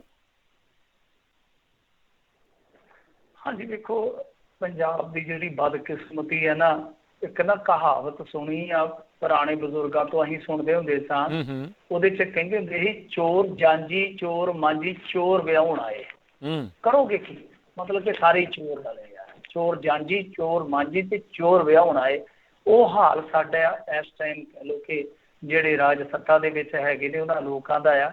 ਇੱਥੇ ਪਤਾ ਹੀ ਨਹੀਂ ਲੱਗਦਾ ਕੌਣ ਦਾਅ ਲਾਈ ਜਾਂਦਾ, ਕਿੰਨਾ ਦਾਅ ਲਾਈ ਜਾਂਦਾ, ਸਭ ਚੱਲੀ ਜਾਂਦਾ ਰਲ ਮਿਲ ਕੇ। ਕੋਈ ਮਹਿਕਮਾ, ਕੋਈ ਮੰਤਰਾਲਾ ਇੱਥੇ ਸੱਚਾ ਸੁੱਚਾ ਨਹੀਂ ਹੋ ਸਕਦਾ, ਜਿਸ ਤਰ੍ਹਾਂ ਦੀ ਹਾਲਤ ਬਣੀ ਪਈ ਆ। ਦੇਖੋ ਆਪਾਂ ਪਹਿਲਾਂ PPE ਕਿੱਟ ਘੁਟਾਲਾ ਬੜਾ ਚਿਰ ਪਹਿਲਾਂ ਹੀ, ਯਾਨੀ ਜਿਹੜੀ ਫਸਟ ਵੇਵ ਸ਼ੁਰੂਆਤੀ ਦੌਰ ਦੇ ਵਿੱਚ ਸੀ, ਉਦੋਂ ਹੀ ਸਰੋਤਿਆਂ ਦੇ ਰੂਬਰੂ ਕਰਤਾ ਸੀ ਪਹਿਲੀਆਂ ਹੀ। ਪੀਪੀ ਕਿੱਟ ਘੁਟਾਲਾ ਹੋਇਆ। ਇਹ ਵੀ ਹੁਣ ਮੇਰੇ ਖਿਆਲ ਦੇ ਨਾਲ ਅਜੇ ਤੱਕ ਕਿਸੇ ਪੰਜਾਬੀ ਮੀਡੀਆ ਵਾਲੇ ਨੇ ਖਬਰ ਨਹੀਂ ਲਾਈ, ਪਰ ਮਾਮਲਾ ਹਾਈ ਕੋਰਟ 'ਚ ਚਲੇ ਗਿਆ, ਔਨ ਰਿਕਾਰਡ ਹੈ। ਸੋ ਇਹਦੇ ਵਿੱਚ ਕੀ ਆ ਕਿ ਇੱਕ ਫਰਮ ਨੂੰ ਠੇਕਾ ਮਿਲਦਾ ਹੈ, MS ਕੋਈ ਮੈਡੀਕਲ ਆ, ਚਲੋ ਇਹਨਾਂ ਨੂੰ ਫਰਮ ਨੂੰ ਜਿਹੜਾ ਟੈਂਡਰ ਮਿਲਿਆ ਉਹ ਮਿਲਿਆ 16,668 ਕਿੱਟ ਦਾ 838 ਰੁਪਈਏ ਦੇ ਹਿਸਾਬ ਦੇ ਨਾਲ। ਕਮਾਲ ਦੀ ਗੱਲ ਆ ਕਿ ਇਹਨਾਂ ਨੂੰ ਜਿਹੜਾ ਭੁਗਤਾਨ ਹੋਇਆ 940 ਰੁਪਏ ਪਰ ਪੀਸ ਦੇ ਹਿਸਾਬ ਨਾਲ, 102 ਰੁਪਈਏ ਵੱਧ ਪਤਾ ਨਹੀਂ ਨਜ਼ਰਾਨਾ ਕਿਸ ਖੁਸ਼ੀ ਦੇ ਵਿੱਚ ਦਿੱਤਾ ਗਿਆ। ਇਹ ਕਮਾਲ ਦੀ ਗੱਲ ਆ। ਹੁਣ ਤੁਸੀਂ ਗਿਣ ਲਓ 102 ਨੂੰ 16,668 ਨਾਲ ਗੁਣਾ ਕਰ ਲਓ, ਮੈਥ ਦੇ ਵਿੱਚ ਤੁਹਾਨੂੰ ਪਤਾ ਹੀ ਆ ਜਮਾਂਦਰੂ ਕਮਜ਼ੋਰ ਆ। ਅੱਛਾ, ਇਸ ਤੋਂ ਇਲਾਵਾ ਜਿਹੜਾ ਹਾਈ ਕੋਰਟ ਦੇ ਵਿੱਚ ਐਫੀਡੇਵਿਟ ਦਿੱਤਾ ਗਿਆ, ਪਟੀਸ਼ਨ ਪਾਈ ਗਈ ਆ, ਉਹਦੇ 'ਚ ਇੱਕ ਚੀਜ਼ ਹੋਰ ਕਹੀ ਗਈ ਆ। ਉਹ ਕਹਿੰਦੇ ਆ ਕਿ ਚਲੋ ਆਹ ਤਾਂ ਜਿਹੜਾ ਲੋੜਾ ਮਾਰਿਆ ਹੀ ਮਾਰਿਆ ਕਿ 102 ਵਾਲਾ ਕਮਿਸ਼ਨ ਇਹ ਤਾਂ ਸਾਰਾ ਕੁਛ ਖਿੱਚਿਆ ਗਿਆ। ਹੋਇਆ ਕੀ ਕਿ 1.5 ਲੱਖ ਕਿੱਟ ਦਾ ਇੱਕ ਹੋਰ ਆਰਡਰ ਹੋਇਆ ਤੇ ਉਹਦਾ ਜਿਹੜਾ ਟੈਂਡਰ ਨਿਕਲਿਆ ਉਹ ਉਸ ਕੰਪਨੀ ਨੂੰ ਦੇ ਦਿੱਤਾ ਗਿਆ ਜਿਹੜੀ ਕੰਪਨੀ ਕਾਇਦੇ ਦੇ ਮੁਤਾਬਕ, ਰੂਲਾਂ ਦੇ ਮੁਤਾਬਕ ਇਸ ਦੌੜ ਦੇ ਵਿੱਚ ਸ਼ਾਮਲ ਹੀ ਨਹੀਂ ਸੀ ਹੋ ਸਕਦੀ। 1.5 ਲੱਖ ਕਿੱਟ ਦਾ ਹੁਣ ਔਨ ਰਿਕਾਰਡ ਇਹ ਪਿਆ, ਮਤਲਬ ਕਿ ਐਫੀਡੇਵਿਟ ਦੇ ਅਨੁਸਾਰ ਕਿ 102 ਰੁਪਏ ਪਰ ਪੀਸ ਤਾਂ ਇਹ ਵੱਧ ਦੇ ਦਿੱਤਾ ਗਿਆ, ਤੇ 1.5 ਲੱਖ ਦੇ ਵਿੱਚ ਇੱਧਰ ਉੱਧਰ ਕਿੰਨਾ ਹੋਇਆ ਹੋਏਗਾ ਤੁਸੀਂ ਆਪ ਅੰਦਾਜ਼ਾ ਲਾ ਲਓ। ਸੋ ਇਹਨਾਂ ਨੂੰ ਕਿਹਾ ਗਿਆ ਹੈ ਮੁਰਦਾਰ ਖਾਣੇ ਲੋਕ। ਇਹ ਆ ਮੁਰਦਾਰ ਖਾਣੇ ਲੋਕ।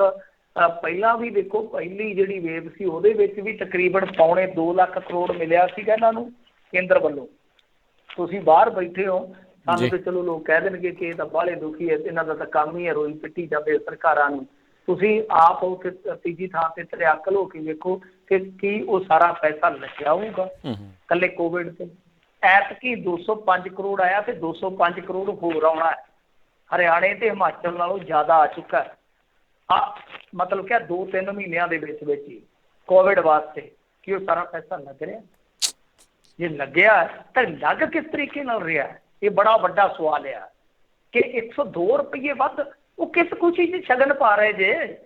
ਕਿਸ ਖੁਸ਼ੀ 'ਚ ਇਹ ਸਭ ਕੁਝ ਲੁਟਾ ਰਹੇ ਜੇ? ਦੱਸੋ ਤੇ ਸਹੀ ਨਾ, ਇਹ ਸ਼ਗਨ ਕਿਹੜੇ ਖੁਸ਼ੀ 'ਚ ਪਾਇਆ ਜਾ ਰਿਹਾ? ਪਰ ਪਤਾ ਨਹੀਂ ਕਿਉਂ ਸਾਡੇ ਪੰਜਾਬੀ ਇੱਥੋਂ ਦੇ ਜਿਹੜੇ ਵਸਨੀਕ ਆ ਉਹਨਾਂ ਕੋਲ ਇਹ ਮੁੱਦੇ ਪਹੁੰਚਦੇ ਹੀ ਨਹੀਂ। ਜੇ ਪਹੁੰਚਦੇ ਆ ਤੇ ਨਾਲ ਵੀਡੀਓ ਕੋਈ ਹੋਰ ਪਹੁੰਚ ਜਾਂਦੀ ਆ। ਆਹ ਵੀਡੀਓ ਨੀਟੂ ਸ਼ਟਰਾਂ ਵਾਲੇ ਦੀ ਆ, ਆਹ ਵੀਡੀਓ ਕਿਸੇ ਕਲਾਕਾਰ ਦੇ ਲੜਾਈ ਦੀ ਆ, ਇਹ ਕੋਈ ਭਾਬੀ ਚੁੰਮਿਆਂ ਵਾਲੀ ਆ ਗਈ ਆ, ਇਹ ਕੋਈ ਚਾਚਾ ਚਪੇੜਾਂ ਵਾਲਾ ਆ ਗਿਆ। ਕਰੇ ਕੀ ਬੰਦਾ ਦੱਸੋ ਜੀ? 16.5 ਲੱਖ ਤੋਂ ਸਿੱਧਾ ਜੇ ਤੁਸੀਂ ਹਿਸਾਬ ਲਾਓ ਤਾਂ ਉਹ ਵੱਧ ਜਿਹੜਾ ਉਹਨਾਂ ਨੇ ਦਿੱਤਾ ਆ। ਤੇ ਇਹ ਸਭ ਨੂੰ ਹੀ ਪਤਾ ਵੀ 838 ਦਾ ਵੀ ਕਿਹੜਾ ਇਹਨਾਂ ਨੇ PPE ਕਿੱਟ ਜਿਹੜੀ ਉਹ ਬਣਾਈ ਹੋਣੀ ਆ। ਚਲੋ ਕਮਾਈ ਕਰਨ ਨੂੰ ਬੈਠੇ ਹੁੰਦੇ, ਪਰ ਇਹਦਾ ਮਤਲਬ ਇਹ ਤਾਂ ਨਹੀਂ ਵੀ ਤੁਸੀਂ ਛੇਲੀ ਜਿਹੜੀ ਇੰਨੀ ਜ਼ਿਆਦਾ ਜਿਹੜੀ ਉਹ ਲਾ ਲੈਣੀ। ਤੁਸੀਂ ਅੱਛਾ ਚਲੋ ਚੇਤਾ ਕਰਾਤਾ ਮੈਨੂੰ, ਜਿਹੜੀ ਪਹਿਲਾ PPE ਕਿੱਟ ਘੁਟਾਲਾ ਸੀ ਜਿਹੜਾ ਅੰਮ੍ਰਿਤਸਰ ਦੇ ਵਿੱਚ ਹੋਇਆ ਤੇ ਜਿਹਦੀ ਇਨਕੁਆਰੀ ਵੀ ਹੋ ਗਈ ਆ, ਤੇ ਹੁਣ ਏਡੇ ਬਸ਼ਰਮ ਨੇ ਇਹ ਹਾਕਮ ਉਸ ਇਨਕੁਆਰੀ ਦੇ ਤਹਿਤ ਇਹ ਜਿਹੜੇ ਆ ਉਹ ਕੋਈ ਕਾਰਵਾਈ ਨਹੀਂ ਕਰਨ ਡਏ। ਹੁਣ ਦੇਖੋ ਗੱਲ ਇਹ ਆ ਕਿ ਉਦੋਂ ਇਹਨਾਂ ਨੇ ਸਿਰਫ ਮੇਰੇ ਖਿਆਲ ਦੇ ਨਾਲ ਕਿੱਟਾਂ ਖਰੀਦਣੀਆਂ ਸੀਗੀਆਂ 2000 ਤੇ ਰੁਪਈਆ ਖਰਚ ਕਰ ਦਿੱਤਾ 43 ਲੱਖ ਇੱਥੇ 43 ਲੱਖ ਕਿੰਨੇ ਦੀ ਇਸ ਉਹ ਬੰਦਾ ਪੁੱਛੇ PPE ਕਿੱਟ ਦੇ ਵਿੱਚ ਤੁਸੀਂ ਸੋਨਾ ਮੜਿਆ ਸੀ ਡਾਕਟਰਾਂ ਵਾਸਤੇ ਕਿ ਕੋਈ ਗੱਲ ਨਹੀਂ ਨਾਲ ਤੁਹਾਨੂੰ ਤੋਲਾ ਸੋਨਾ ਦਿੰਦੇ ਆ ਕਿ ਕੋਈ ਗੱਲ ਨਹੀਂ ਤੁਸੀਂ ਕੋਵਿਡ ਦੇ ਵਾਰੀਅਰ ਹੋ, ਕਰੋਨਾ ਵਾਰੀਅਰ ਹੋ, ਯੋਧੇ ਹੋ, ਕੋਈ ਗੱਲ ਨਹੀਂ ਤੋਲਾ ਸੋਨੇ ਦਾ ਤੁਹਾਨੂੰ ਗਿਫਟ ਕਰਦੇ ਆ। ਬਸ ਇਹੀ ਕੁਛ ਖਾਣਾ ਜੀ। $2150 $2150 ਰੁਪਈਆ ਨੂੰ ਪਈ ਜੀ ਇੱਕ ਕਿੱਟ। ਤੁਸੀਂ ਹਿਸਾਬ ਲਾ ਲਓ ਵੀ ਕੀ ਹਿਸਾਬ ਜਿਹੜਾ ਉੱਥੇ ਉਹਨਾਂ ਨੇ ਲਾਇਆ ਹੋਣਾ ਆ। ਤੇ ਅਗਲੀ ਜਿਹੜੀ ਮਿੰਟੂ ਜੀ ਗੱਲ ਕਰੀਏ, ਪੰਜਾਬ ਦੇ ਵਿੱਚ 10 ਜੂਨ ਤੱਕ ਵਧਾਈਆਂ ਪਾਬੰਦੀਆਂ, ਇਸੇ ਦੇ ਪੈਸੇ ਤਾਂ ਨਹੀਂ ਲਈ ਜਾਂਦੇ ਬੰਦ ਕਰਨ ਦੇ?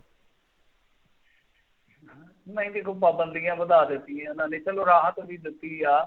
ਰਾਜ ਕਰਨਵੀਰ ਸਿੰਘ ਜੀ ਅੱਗੇ ਤੇ ਕਾਰ ਦੇ ਵਿੱਚ ਮਤਲਬ ਕਿ ਹੁਣ ਆਪਾਂ 4 ਜੀ ਆ 5 ਜੀ ਆ ਜੀ, ਜਿੱਦਾਂ ਲਾ ਲਓ ਕਿ ਆਪਣੇ 2 ਬਜ਼ੁਰਗ ਆ ਤੇ 2 ਜੀ ਆ ਕਬੀਲਦਾਰ ਕੋਈ, ਤੇ ਚਲੋ 1-2 ਬੱਚੇ ਆ ਤਾਂ ਇੱਕ ਕਾਰ ਚ ਅੱਗੇ ਬਹਿ ਜਾਂਦੇ। ਕਹਿੰਦੇ ਨਹੀਂ ਜੀ 2 ਹੀ ਜਾਣਗੇ, ਮਤਲਬ ਕਿ ਜੇ ਕਿਸੇ ਨੇ ਐਮਰਜੈਂਸੀ ਚ ਸਾਰੇ ਪਰਿਵਾਰ ਨੇ ਕਿਤੇ ਮੂਵ ਹੋਣਾ ਤੇ ਉਹ ਪਰਿਵਾਰ ਵੀ ਨਹੀਂ ਸੀ ਜਾ ਸਕਦਾ। ਤਾਂ ਬਹਰਹਾਲ ਇਹਨਾਂ ਨੇ ਉਹਦੇ 'ਚ ਛੋਟ ਦੇ ਦਿੱਤੀ ਆ ਕਿ ਜਿੰਨਾ ਸੀਟਰ ਕੋਈ ਵਾਹਨ ਆ ਜਿੰਨੀ ਸੀਟਡ ਕੋਈ ਕਾਰ ਆ ਉਹਦੀਆਂ ਸਵਾਰੀਆਂ ਜਾ ਸਕਦੀਆਂ। ਹਾਂ, ਜਿਹੜੀਆਂ ਕਿਰਾਏ ਚੋਣ ਵਾਲੀਆਂ ਕੈਬ ਵਗੈਰਾ ਹੁੰਦੀਆਂ ਨੇ ਉਹ ਨਹੀਂ ਜਾਊਗੀਆਂ। ਦੂਜੀ ਰਾਹਤ ਇਹ ਆ, ਤੇ ਜਿਹੜੀ ਚੰਗੀ ਗੱਲ ਹੈ, ਦੇਖੋ ਚੰਗੀ ਗੱਲ ਨੂੰ ਹਮੇਸ਼ਾ ਚੰਗਾ ਕਹਿਣਾ ਚਾਹੀਦਾ, ਉਹ ਇਹ ਆ ਕਿ OPD ਖੋਲ ਦਿੱਤੀ ਆ, ਜਿਹਦੇ ਮੈਂ ਹਮੇਸ਼ਾ ਹੱਕ 'ਚ ਰਿਹਾ ਕਿ ਦੂਜੇ ਮਰੀਜ਼ ਕਾਹਨੂੰ ਮਾਰਦੇ ਪਏ ਜੇ।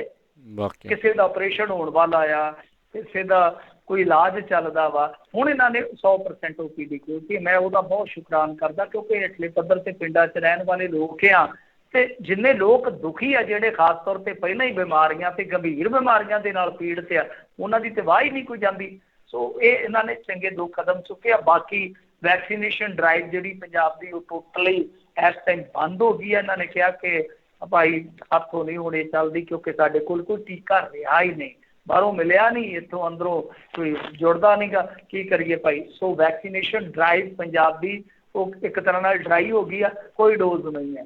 ਤੇ ਅਕਾਲੀਆਂ ਨੇ ਜਦੋਂ ਕੋਈ ਤੰਦ ਕੱਸਿਆ ਤੇ ਬਲਵੀਰ ਸਿੰਘ ਸਿੱਧੂ ਬੋਲੇ, ਉਹ ਕਹਿੰਦੇ ਸੁਖਬੀਰ ਬਾਦਲ ਨੇ ਤੇ 62,000 ਵਾਲਾ ਟੀਕਾ ਲਵਾ ਲਿਆ, ਇਹ ਹੁਣ ਗੱਲਾਂ ਮਾਰਦਾ ਟਕੇ ਟਕੇ ਵਾਲੀਆਂ। ਉਧਰੋਂ ਅਕਾਲੀ ਜਿਹੜੇ ਆ ਉਹ ਕਹਿੰਦੇ ਯਾਰ ਕੈਸੇ ਵਾਹਿਆਤ ਬੋਲ ਰਹੇ ਆ ਇਸ ਦੌਰ ਦੇ ਵਿੱਚ। ਸੋ ਇਸ ਤਰ੍ਹਾਂ ਇਹਨਾਂ ਦਾ ਵੀ ਕੰਮ ਚੱਲੀ ਜਾਂਦਾ।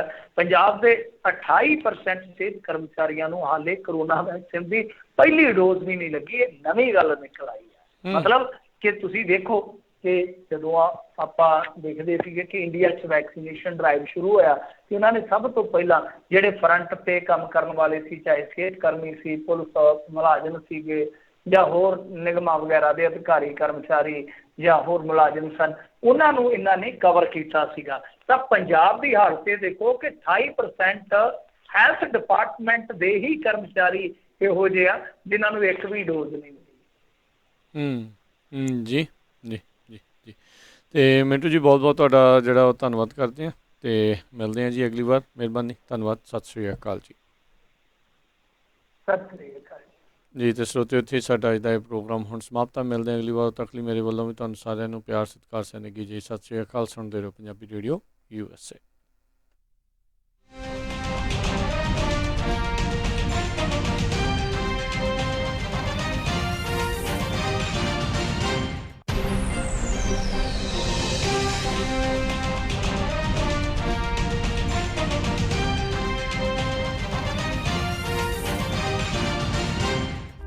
ਤੁਸੀਂ ਸੁਣ ਰਹੇ ਹੋ Punjabi radio USA, KOBO Yuba city 1450 AM, KIID Sacramento 1470 AM, KWRU Fresno 1300 AM, KLHC